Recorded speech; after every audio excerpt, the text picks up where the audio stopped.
This video tutorial I will explain fill method of arrays class which accept byte array and byte value.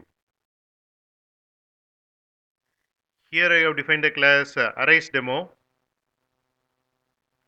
Here I have defined the byte array. It has 5 byte values. Then I am displaying the byte array content. Then I am calling fill method of arrays class and passing byte array and the value to be filled. What this fill method will do is the byte array content will be filled with 8. After fill method is called, I am displaying the byte array content, and here you can see each element value is 8 now.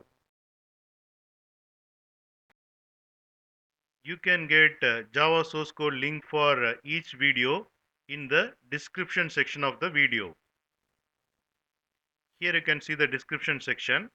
Click on show more, and here you can see the Java source code links.